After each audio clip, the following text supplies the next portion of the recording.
কোতোয়ালি প্রাথমিক বিদ্যালয়ে সাধারণ ভোটারদের সঙ্গে লাইনে দাঁড়িয়ে ভোট দিলেন রাজ্যসভার তৃণমূলের সাংসদ মৌসম বেনজির নূর। ভোট দেওয়ার পর এবার দক্ষিণ মালদা কেন্দ্রে গনি ম্যাজিক নয়, মমতা ম্যাজিক কাজ করবে বলে জানালেন তিনি। পাশাপাশি একই সঙ্গে এই বুথে ভোট দিলেন গত 4 বার একটানা সাংসদ আবু হাসেম খান চৌধুরী এবং তার ছেলে তথা বাম কংগ্রেস প্রার্থী ঈশা খান চৌধুরী। বাবাকে ধরে নিয়ে ভোট দেন তিনি। আশা করছেন ভোট দিয়েছেন? হ্যাঁ, সকাল সকাল দিলেন। ঈশা বাবু কত নম্বরে ছিল দাদা?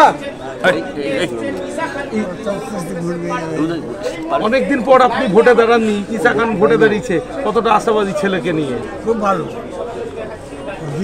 ভালো। কতটা মার্জিন থাকবে?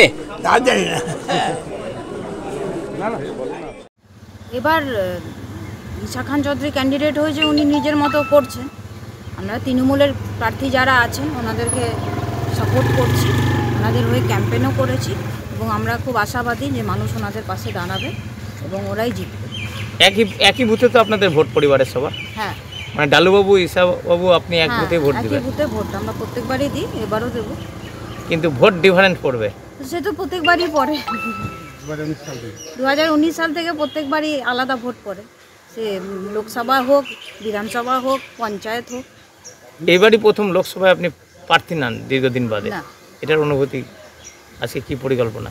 না দেখুন, না সেটা তো আমি প্রথমেই বলে দিয়েছি, একটা তো আমার খারাপ লেগেছিল, কারণ মানুষের একটা চাহিদা ছিল, আমারও একটা মেন্টাল প্রিপারেশন ছিল, কিন্তু সেটা হয়নি। সেটা নিয়ে আর তো মানে আমি যেটা বিশ্বাস করি, লেট বাইগঞ্জ বি বাইগঞ্জ, যেটা হয়ে গেছে হয়ে গেছে।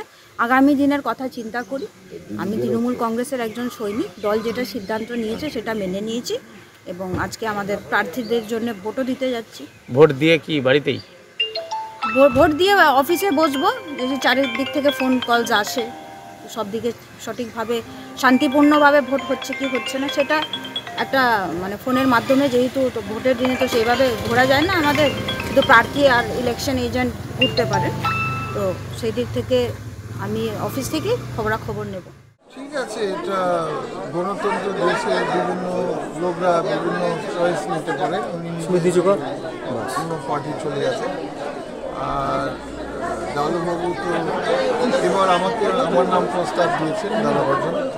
আর মানুষের ভালোবাসা, মানুষের আদর, মানুষের খুব মানে রিয়াকশন যে আমরা পেয়েছি খুবই ভালো।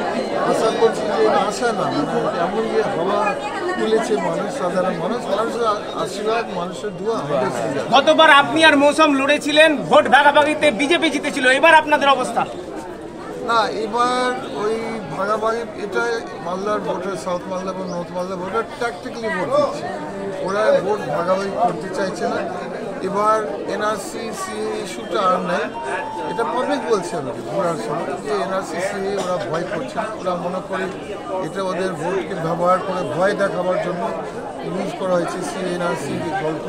তো ওরা এবার একটা জায়গায় ভোট দিতে চায়, ওটা হচ্ছে কংগ্রেসের ঘরে দিতে চায়। মৌসুমের আগে আপনার প্রতিদ্বন্দ্বী ছিলেন, এবার আপনার ভোটার, দক্ষিণ মালদার ভোটার মৌসুম, আপনি ভোট চেয়েছেন? সবার কাছে আমি ভোট চাই। ভালো ওয়েদার, হিউজ টার্নআউট। নর্মালি যখন বড় টার্নআউট হয় তখন সেটা অ্যান্টি ইনকামবেন্সি নর্মাল কোর্সে যায়, এটাই আমরা যে ইলেকটোরাল সায়েন্স হিসেবে জানি। আপনি কি ফিল করছেন, কি বুঝছেন এখন? না দেখুন, আমি অলমোস্ট 2 মাস থেকে ঘুরছি, তো যেভাবে রিয়াকশন ফার্স্ট ডে থেকে মানে ফিল্ডে যাওয়ার, যখন ম্যাচ র্যালিতে শুরু করেছি, ফার্স্ট ডে থেকে অলরেডি ওই দিকে একটা হাওয়া 2021 হাওয়া, যেখানে আমরা সিট পাইনি, যেহেতু একটা এনআরসি সিএ একটা ভয় ছিল, তখন থেকে একদম রিভার্স একটা হাওয়া পেয়েছি। মানুষরা ভয় করছে না, ফ্রি মাইন্ডেড, এনআরসি সিএ তো কোনো বিষয় নেই এবারে ইলেকশনে, তো ফ্রি মাইন্ডেড মানুষ দিতে চাইছে। আর ওরা বাই অ্যান্ড লার্জ বলছে আরেকটা জিনিস, ওরা বুঝতে পারছে যে এটা কেন্দ্র ইলেকশন, এটা রাহুল ভার্সেস মোদি। ওরা বলছে, গ্রামের লোকরা বলছে, বুথের লোকরা বলছে, আমাকে বলতে হচ্ছে, মা বললেও এটা আরেকটা সারপ্রাইজিং জিনিস মনে রাখুন। কিন্তু মানুষ বলছে মা বোনরা এফেক্টেড হয়ে যাবে, লক্ষ্মী বন্দর স্কিম নিয়ে এফেক্ট হয়ে, কিন্তু মা বোনরা আমাকে বলছে না না, আমরা বুঝতে পেরেছি এটা দিল্লি ইলেকশন।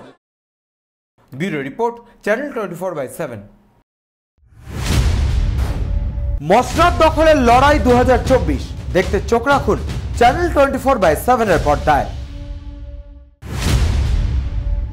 সিংহাসনের মহাসংগ্রাম